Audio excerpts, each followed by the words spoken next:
Welcome back to March or Die. Thank you guys for joining me on this 1990 series. We're on part number 3, 1992. We do have a very special guest on my channel for this next video we're going to watch.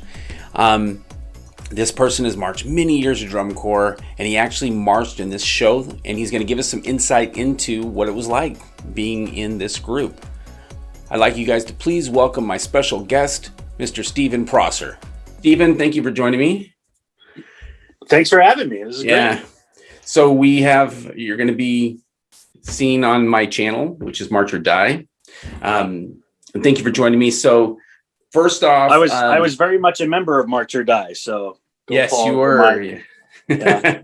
We all were, unfortunately, more than we wanted to be. Yeah, at times. So basically what we're going to do in this format is just going to, start off, just get an idea of who you are and what your experience is. And then what we'll do is we're going to watch the show, which is going to be 92 Cadets, which you were in. It's my favorite show. It's my favorite. It's honestly my very favorite show ever. Like really? that is honestly my favorite show. I love 92, 93. That gives me goosebumps. I swear to God. I love 92. I was just fortunate enough to have landed there, Yeah. So let's talk about that. So, well, actually, let's go back to the beginning. So, when did you first discover drum corps? Well, I went to Capistrano Valley High School. A lot of freelancers came from there. Jocelyn, Sparkplug, Chris Lavender, Darren, McDaniel in your section, I believe. So there's a lot of us. We had staff members. Our drumline instructor was one of the guys for the drumline at VK, and he was from Bayonne. So March Bridgman, and then I think he aged out at Cavies.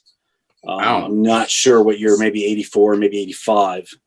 And then, we were watching stuff on video like you do in the band room, and it was mostly like Suncoast Sound, whom I dearly miss, from 85.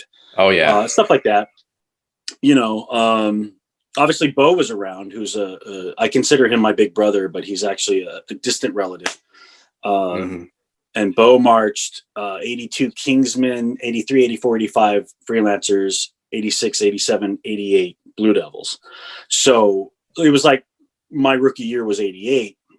Because honestly, 85, 86, I saw them I saw the videos in the band room, but I was like, I don't know what that is. I didn't really like it. I didn't take a shine to it.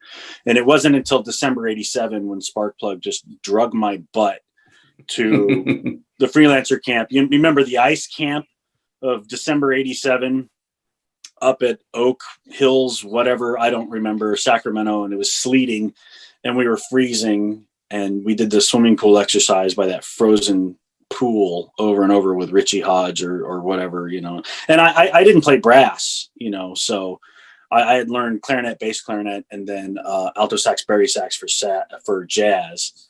And Sparkplug said, "Oh, you make a good alto, don't worry about it." And I remember our first horn line in that cafeteria or whatever with the glass walls that we were in consistently through camps through 91, I think, off and on. And John, like, holding a mouthpiece in front of me and going, "You don't know what this is, do you?" So I started on flugelhorn next to BJ and Laney, but BJ was quickly selected to be the drum major. So I kind of lost him. But I learned, I wasn't very good. I could hold certain notes, and I had braces. But Sparkplug, was my best friend at the time and was for years. He was either at my house or I was at his house. And the first camp, even though it was kind of like going to a frozen hell and back, I was hooked. Zimney, he got in my face or whatever, and that was fine. It didn't turn me off of it. I liked the fact that, at school, we kind of ran around and were total dorks, and our show was good or whatever, but we had fun. And a lot of the stuff we did in the drumline ended up that summer in VK's drumline show or show altogether. So coming to Freelancers was the the polar opposite of what I was already doing. You know, we had like a Blue Devil uniform, but it was black, white, and gold. We were the Cougars, you know, and I don't know. It was just different. It was not, I didn't know what to expect. And my dad was kind of like, wait, where are you going? Are there adults there? You know? Yeah, I went through the same thing actually, because my parents had no clue at all. They never came to any of my marching band stuff, so they didn't have any idea of like really what was going on with it. So when I Mario Salcedo, he was my best friend, so he drugged me. Literally, he said, "Okay, you're coming to my house this weekend because we have a Sunday rehearsal. And you're going to Sunday rehearsal." I'm like, nice. Okay. So I'm like, I don't know. I'm a trombone player, so it's like whatever. And so he goes, oh, "Okay, this is how you stand at attention. This is all the commands." And he goes, "Okay, but you got to watch 88 Madison." I'm like, 88 what? He puts in 88 Madison. I'm just like, oh my God, I'm going to do that? Yeah. There's no way I could do that. There's no way. Yeah, I saw 88. I saw Madison, Santa Clara, and Blue Devils from the aisle next to Chris Scott's parents. And Chris Scott had been at Capo but moved to Texas, so he joined Phantom Regiment. So he made finals in 88, and we didn't. And that was my rookie year. And we just kind of squished into his parents right under the press box. And, you know, we didn't really consider Madison a threat until the last few days. And they played that opening, you know, for kids and strings, whatever the young person's guide to whatever. And it wasn't that impressive. And then you felt the energy shift in the whole stadium, you know, Kansas City, Arrowhead Stadium. And they just rumbled and started Malagueña. And it was like, oh my God, you know, trying to explain to someone who marched Santa Clara, whom I thought was going to win. And then trying to explain to Bo, who was the section leader of the Contras at Blue Devils, you know, and my big brother, why they were third, because that show was so good. It wasn't drum corps. It just wasn't. It was beyond first place. So how they end up in third, I'll never know. And Phantom of the Opera from Santa Clara was really just spine tingling. It was fantastic. It was gorgeous. And how that didn't win, you know, but the power of the second half of Madison's show with Malagueña was just, I mean, they put you backwards into the stands, and it was ungodly. You know, and I remember going to retreat next to these guys, where some of the retreat were single file, and they marched like gods. You know, they were flawless in their marching, and you see that in the video where they're doing the high mark time, and then everyone does it while they're still playing, and you just go, oh man, that was just some amazing stuff. But we saw them at Whitewater where they crashed and burned, where the big snare singles just fell apart and was terrible, and there's some funny jokes about that, but they rolled into finals and just kicked the door in and took the ring home, you know. And it was and there's all this controversy around it with the finger point and stuff. And they, I mean, you know, but that's another topic. but there hasn't been a day hardly ever since 1988 where I'm like washing a car or cooking or doing something, I don't have Blue Devils it's just going on in my head, or whistling or some part of that 88 Blue Devils show. It was just unreal, you know. And we toured with them for the most part, like 90% of the shows we were at, the Blue Devils were there too. So you know, we heard it 1,400 times. Yeah, I think that was a very surprising, because I know someone that marched 88 and they were like shocked. Like, what happened? But I mean, honestly, if you, I mean, this is kind of a side topic, but if you really look at their show, it was so easy. Their marching was easy. They made it look easy. Their horn line was amazing. The horn line was amazing, but the drill was just kind of like, okay, we're moving, so we can play really good. But when like you said, when Madison kicked in, holy crap! Even on the video, you can just see like, here it comes, and you're just like, oh my God! I mean, the beginning 3 minutes was like, whatever. It's only the last 5 or so. That's really great. But I mean, should they have won? Who knows? In a given Sunday, right? Yeah, I mean, I wasn't there. You were there, so I really wouldn't know. I mean, I just know from the videos. But I mean, Santa Clara, I mean, They were amazing. I think honestly, I like the 88 performance better than the 89 performance, but I like the show better in 89, like the way they did the show, like written wise, visually. But they didn't execute it as well as 88. 88 was better. I didn't March 89. I took the year off. I worked at Disneyland because I wanted money to finish the rest of the years I had left. And, you know, we were like, this is the same old show we did last year. You know, we're making fun of them. You're doing the same thing again? I mean, yeah, it was great, but, you know. Exactly. Yeah, that's that. Yeah, because when I saw it, it was new to me. I was like, "Hey, this is cool," you know. And honestly, that was what I had never seen a live drum corps show until I marched in it. Yeah, that was the very first show I saw. Was interesting. That's June. Great. It was June 10th or something like that, 1989, and it was one of the shows there, and I stayed and watched Santa Clara, and when they turned around, on the first impact, I just lost it. I'm like, oh my God. Yeah, how did they do that? That's unreal. Yeah, it was unreal because we didn't sound like that. We didn't sound like that. No. We ended up having a good horn line that year, but not until probably like third week of tour or something like that, and we finally kind of figured out the magic sound. Well, I saw you guys at Mission Viejo, and that was my crosstown high school rival. And I was in the stadium basically telling VK people to shut up because I wanted to hear you guys.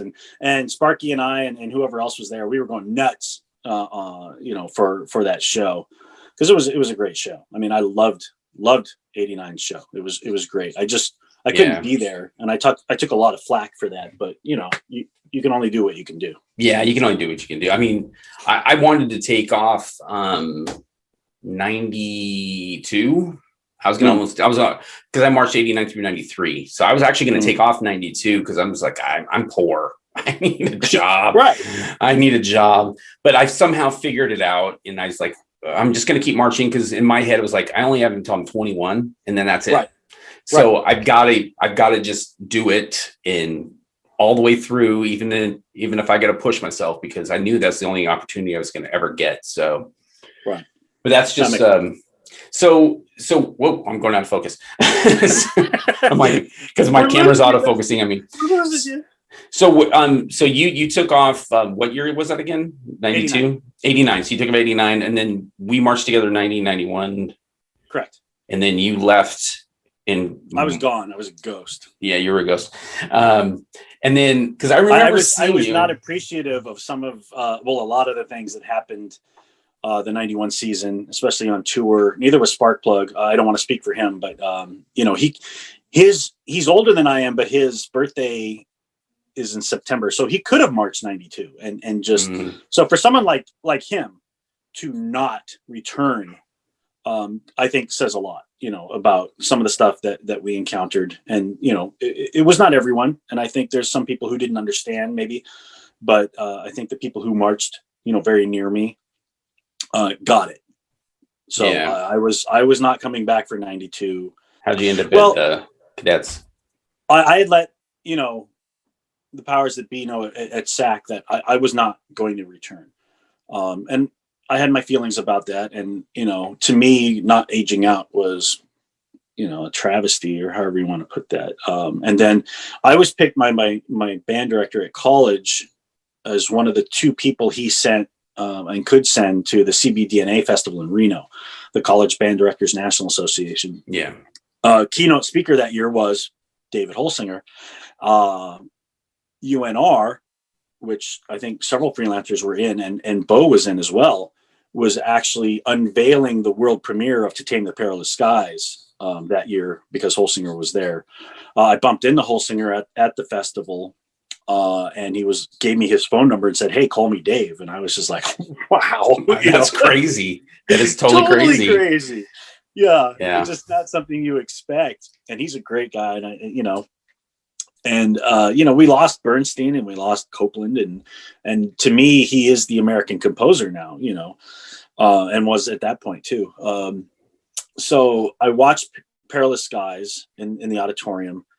And I think it was Todd Hudson, who was a trumpet player, who came over to me afterwards and said, the cadets have lost their minds. They want to go with 20 mellophones, and are going to do Perilous Skies as their whole show. And I was like, and then I was talking to Holsinger, Dave, and he was like, I'm going to be out there. I don't really understand the activity and I don't know much about it, but they're going to do the show and they've invited me and I'm going to be a teacher to some degree. And I was like, all right, well, if there's a core and I still have a year left and Dave's going to be there, and all I thought was under his tutelage, that would be something I would not want to miss. Plus, 20 mellophones, and I'm a mellophone player. Oh, yeah. That's going to be, because, you remember what alto land is, right? The altos are usually so loud and dumb that they put us in the back of the drill, and we have to play in front of the ictus so our sound arrives at the same time because, we can't play piano. And I'm like, and that's with like 6 or 7, or whatever, 20. Oh my God. Yeah. So we came home, it was late March. And I figured with 20 mellophone spots, maybe they haven't filled them all yet. So I called New Jersey, and I think it was the cymbal tech. I wish I could remember his name, who answered the phone. And I said, I'm a mellophone player from Freelancers, and I'd like to join. Are there spots left? And I could hear people in the background. I don't know why he didn't hand the phone to them, but they're like, ask him this and ask him that. They're like, which guy are you? And I'm like, I don't know, tall, thin, long legs, get him. So I was like, yeah, man, sure. So I didn't really join or fly out. Excuse me. The first time was for the Memorial Day camp. So that was my first, I got on a plane. We flew over a hellacious lightning storm somewhere over Kansas or Missouri, and the plane was all over it was like the movie Airplane. People are screaming and crying. Oh wow. And I'm like, what are you gonna do? Just enjoy the rock and roll roller coaster there. Exactly. You fall out of the sky, there's nothing you could do about it. And then I land in Newark. Never fly to Newark. If you can go to LaGuardia or some other place, do that. Because the glass doors open and you're just assaulted from the local factories, and it's just and I grew up in LA, so I'm used to, you guys used to cry and the air is so bad when we hit Southern California on tour, and the rest of us are all, oh yeah, I'm home, I'm used to the smog. So if I walk out of a building in New Jersey and go, my eyes are burning, I can't breathe, it's bad. Yeah, that was atrocious. So where did your first experience was Memorial Day? So that's like a 3-day camp. Yeah, it's usually a hell camp. Yeah, I had the music sent to me. I didn't have a horn, I don't think. But I was looking it over, and I got to camp, and I had stopped cutting my hair when I quit Disneyland in January. So I had a stupid ponytail, and basically the marching tech for the Contras, Travis, he kind of took me under his wing. Dave Rouillet, one of the drum majors, was very kind and like my first or second friend with Travis. And then George Hopkins, Hop kind of, gravitated towards me a little bit, or vice versa for whatever reason. And I got to hang out with him because really the first thing was they had a Memorial Day parade in Nutley, New Jersey. So you kind of went around the neighborhood and I'm used to track homes, Southern California, whatever. And this was a real community, and the center, the town square was not unlike, like Back to the Future, except for it had steps all the way around it. It was a giant square, and the steps went down into just a grass field, which was huge. It was much bigger than a football field, and it was square.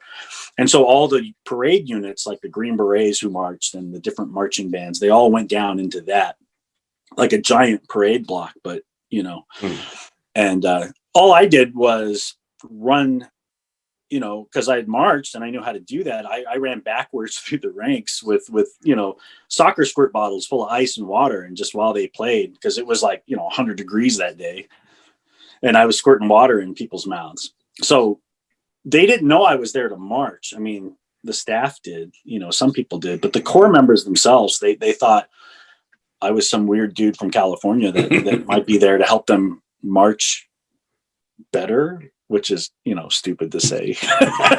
They kind of have that down already, and they didn't know I was there. And we were staying at the the beauty college at Teterboro, New Jersey, which we went to a lot. And it's right across the street from this airport. And I think a lot of the CEOs and bigwigs from New York City come across the bridge in the Bergen County and go to Teterboro, and they back their Learjets all the way up to the chain link fence right across the street from the school and power up the Learjet. And wow. You can't talk or do anything for like 3 or 4 minutes. I mean, they lift off and they're miles away and you're still like, what? I can't hear you. So, that's the whole awesome. thing is kind of funny. I'll just talk a little bit about how the show came about. I got the music. I was a lead mellophone. The music was crazy. I mean, you hear all the runs and rips and stuff. And then we went to this camp up in that easternmost point of Pennsylvania, where if you take a nightly stroll, you end up in New Jersey.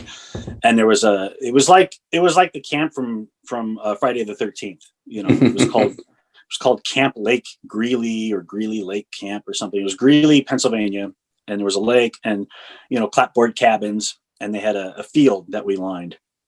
And that's where we put the show together. And that's where we ended up with, like, I think Sully, Mark Sylvester, wrote 223 pages of drill. Jeez. And I remember being at Freelancers and they handed us like 170 and we're like, gee, Paul, could you hand us any more? It's like a novel, and then I got there and it's 223. And I was glad I wasn't alone, because some of the people who have been marching there like 5 or 6 years, believe it or not, they're like, what the heck is this? This is crazy. And I was like, oh my God. Yeah. The most I've heard. Yeah. Go ahead. We started to put the show together, there.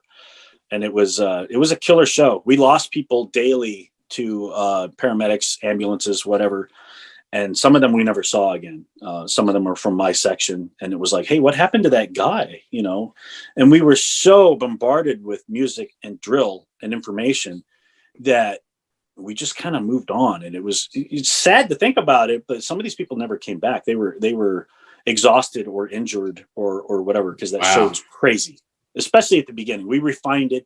We made a lot of changes. But the drill was dangerous, because we had weapons. So there was a rifle section and a saber section. And then the flags were doing incredible work. That was one of the best color guards. I think it's the best color guard, but clearly ever.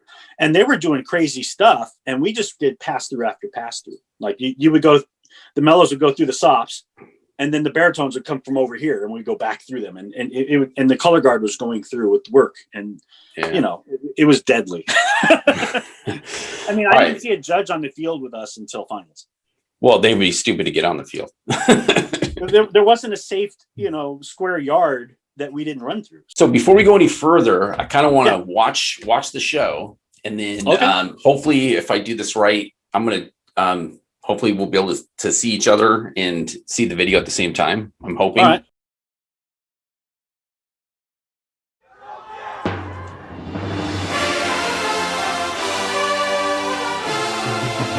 So you can hear the mellophones right away. Oh yeah. We're right in front of the W.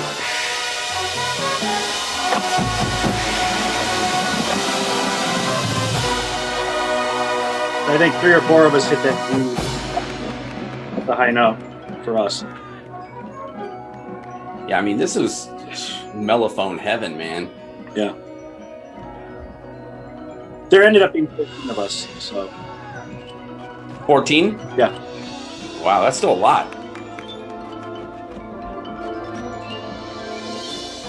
Okay.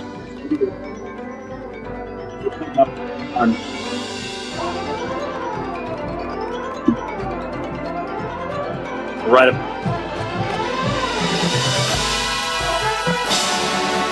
It's amazing, man. That run. Holy crap.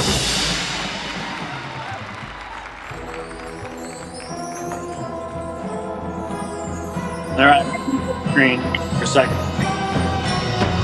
I'm about the middle of the line there for that one. And then that's where it connects to the blue clock over here. Yeah. So I'm right up front. I always thought that was the coolest visual with the spinning fans there, the blades. Yeah. Oh my god, it was so cool. And then that ball.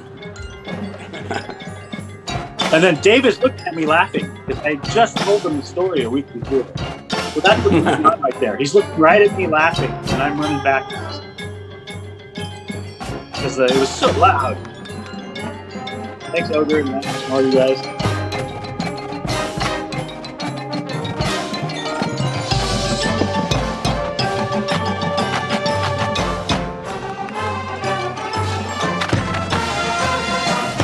And here comes the lip.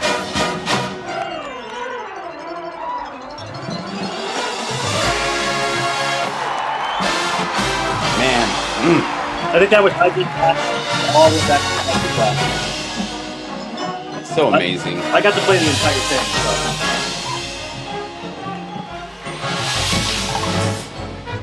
And that was like a rip. We took out some of the runs. We turned some into rips. Yeah. And then I love this part. This is fast and we expanded. We didn't have any except for Dave on the podium. And then this first run is me and whoever else knew they could make. So I think they called it an anchor. Wow. So the fiddle it up. Yeah. So the first one was definitely me. Like for some reason I could always come in on the F sharp and double around.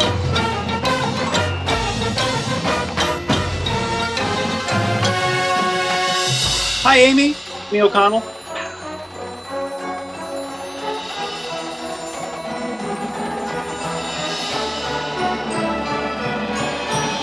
This was ungodly loud. Yeah, I remember. I saw it. We could push the bend and sustain and grow and get louder through the cutoff.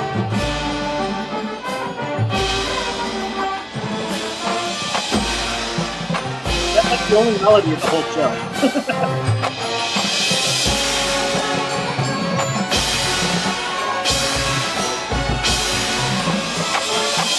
There's like several different things going on right now.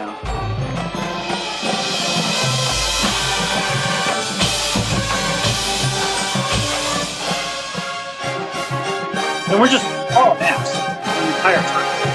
Yeah, it looks like it. And then this is like an old style airplane. And we hit it. We hit it into a jet wing. We had the show several times and started the music at 60 beats per minute. And we accelerated to 212, but it was kind of weird, so we just took that back out and just went straight through it. I'm in the back of the wing. And then as we hit the fog bank as pilot or whatever, this is where you descend into just beautiful flight. Like it's no longer a war. It's no longer dogfighting. It's just beautiful flight. And at the beginning here, I'm one of the only 6 people playing. And then the pit guys on handbells with the serious look, it always cracks me up because these guys were just, they were characters. They were always pulling pranks and being funny. So, and then we got Janine, Neen, and then yeah, that's just beautiful. What the color guard worked out there is just unbelievable. Yeah, they were amazing. You could get lost watching them, and just that's like one of my favorite like tricks that they do when they do the loop. Yeah, like there's lots of stuff happening right now. The camera, whoever called the camera angles was just not doing well.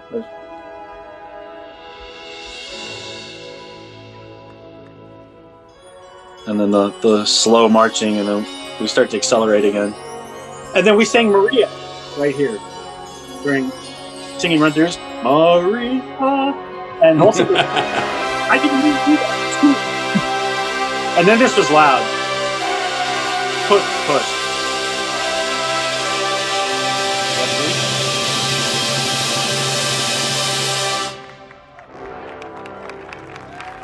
I'm on the bottom point of the W there. I think right there. I'm on the screen, left to center. That's me. Around and off we go. So you can hear the energy. We come out of the fog to the cloud sky, and we come back down below the surface of the cloud. It's kind of like, I don't know, World War II flying over Europe looking for targets. I don't know. But you can hear in the telephones. I mean, this whole show was just basically mellophones. Yeah.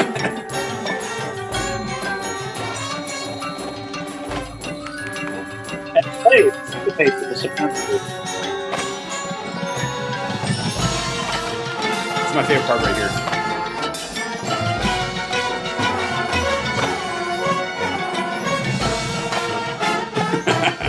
Such a cool lick, man. Yeah. And then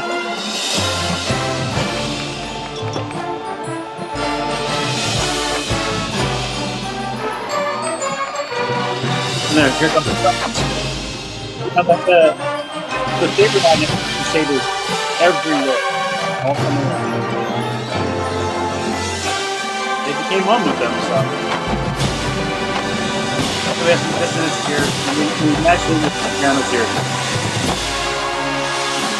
And then push. So right here I'm on the next to the 40. On side 1, I think.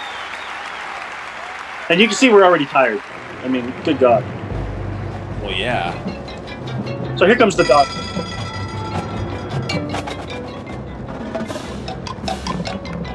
I think the yellow silks come out with the pipe.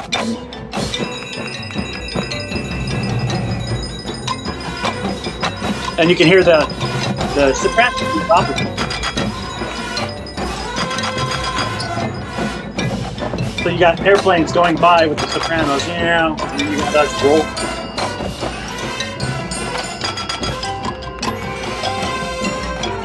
This is such a well thought out production. Yeah. So we roll, we run, and then congu and run backwards.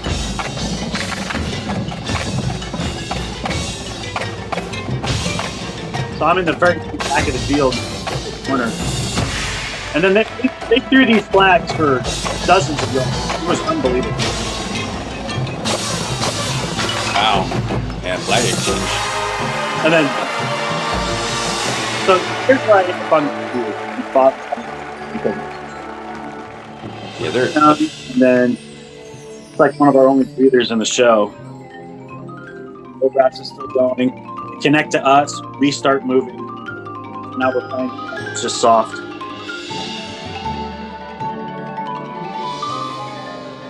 And we pick up each line as we go, and we start moving. And then we turn around here and just literally blow your face off for a long amount of time.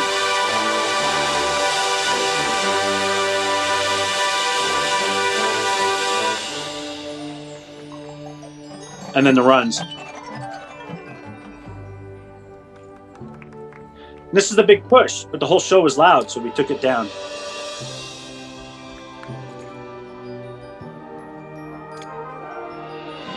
It's more effective this way. Yeah. Because it gives your ears a chance to kind of relax a little bit. And then we start.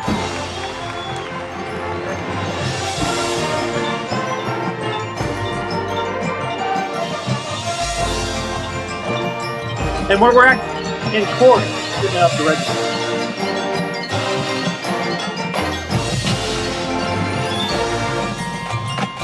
And then here we just take off. And the music's unreal. Yeah.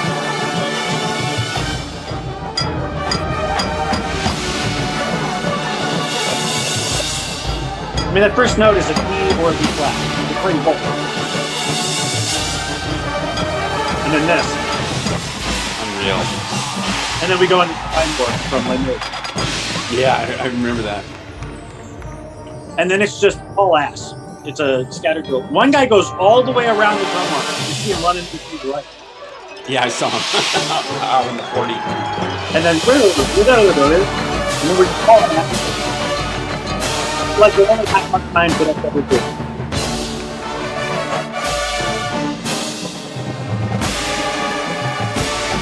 And you can see it in the background. I mean, we're calling it.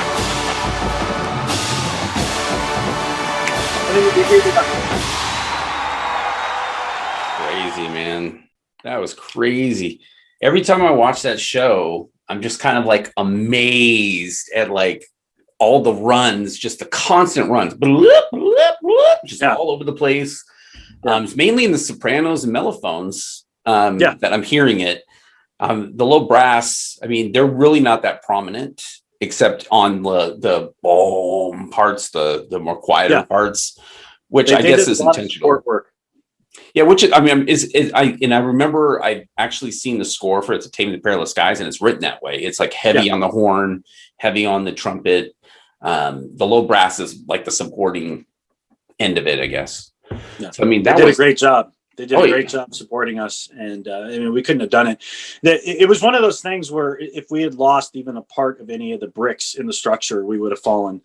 And we didn't have a lot of free time that summer, and I think they did it on purpose, because if we had ever actually stopped and had a feel or a look at what we were doing, or what was being created, I think we would have been like, no, that's not possible. And I don't think we would have made it at all. I think it would have been a tragic year for the Corps. And we didn't see that until Thursday night after prelims. Someone grabbed a video. One of the parents bought one from that night, and we put it on a thing back at the school in Wisconsin. And we watched it, and we're like, oh, wow. And that goes there. And, oh, I get it now. And, we never had time to do that before, because 223 pages of drill, I think it was, and 1,000 notes. and we had to be physically fit. And there was a lot of injuries. I was one of the injured early on, and it persisted for the entire season. I had to get my ankle wrapped every day. And we had a lot of groin pulls, a lot of different things. We picked up Canada Steve, at the Montreal show, because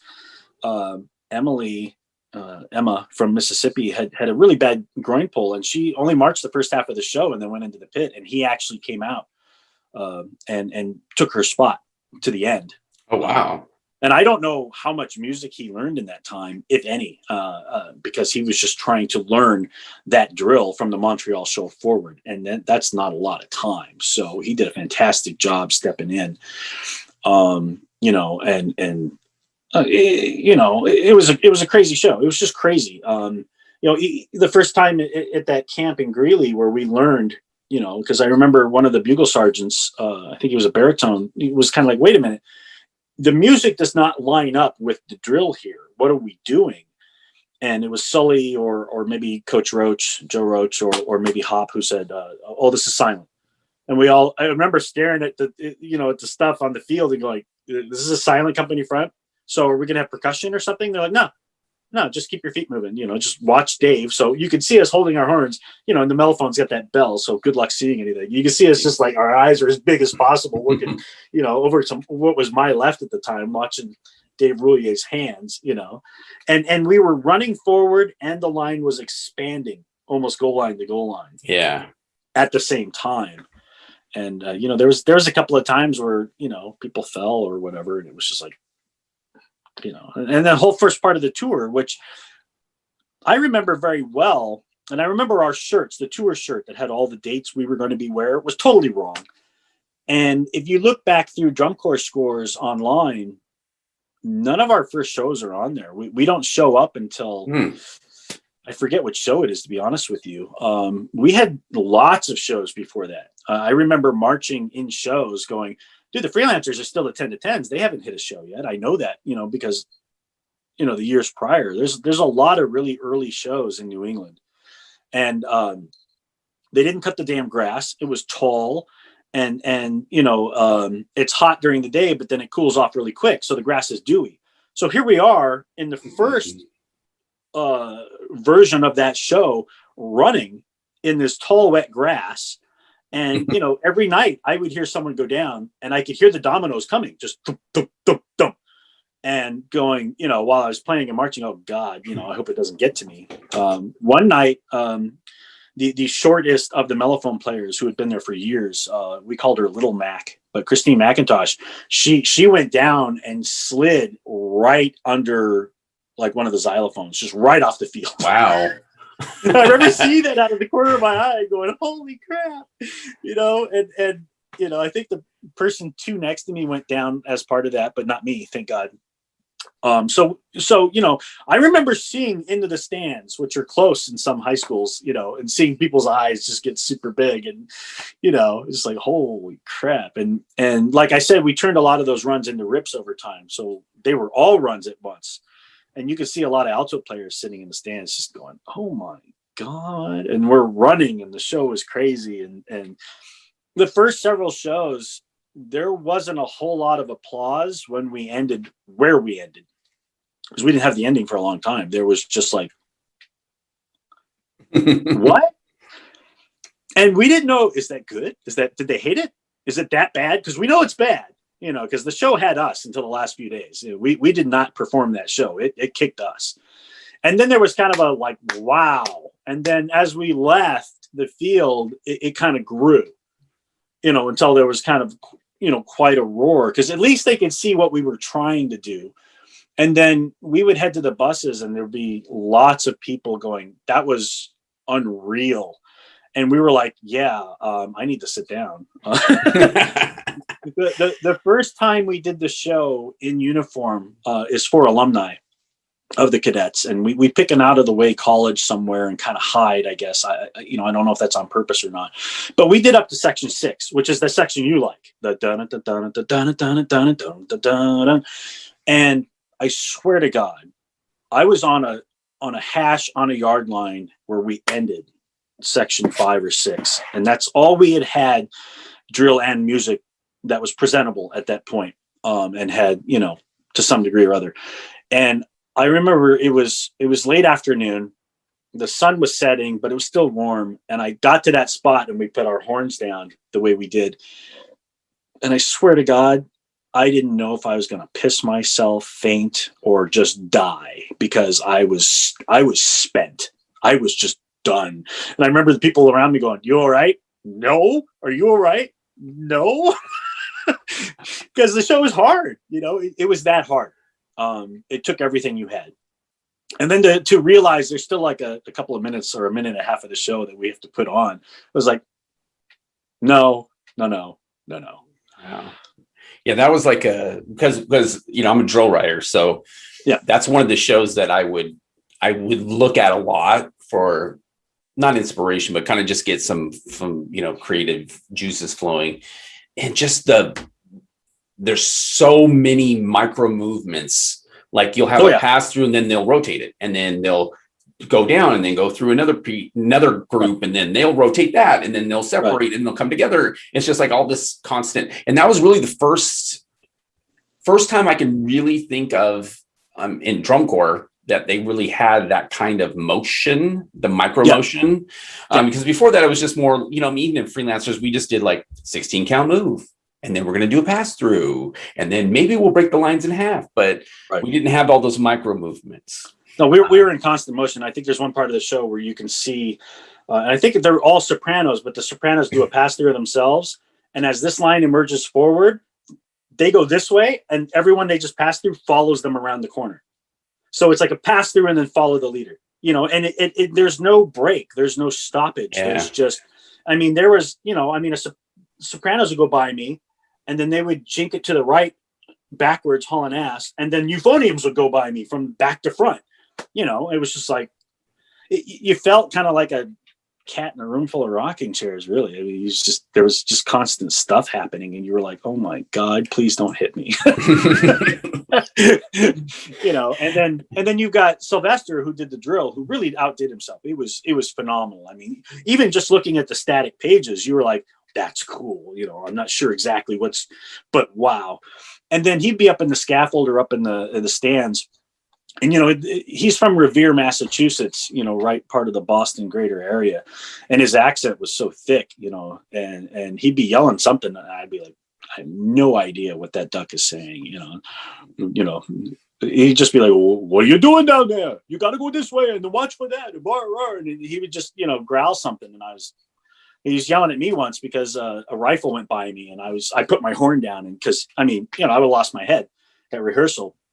And there's a bunch of yelling and stuff. And I'm standing there, and I think it was Simon next to me goes, he's talking to you. And I'm like, oh yeah, what's he saying? He's like, I don't know. And then so I looked up and I went, what? And I just remember him going, California boy. And I was like, all right, dude, I'll do my best.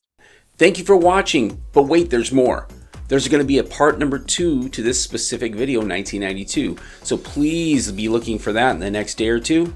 And then that way we can wrap up our experience with the cadets from 1992. All right, well, thank you guys so much. Please stay safe out there. If you haven't considered subscribing, now would be a great time to do so. You just click that like button, that subscribe button, and then set all your notifications so you get notified when the next video comes out, which is part number 2 from 1992. Thank you guys so much. Stay safe. March on.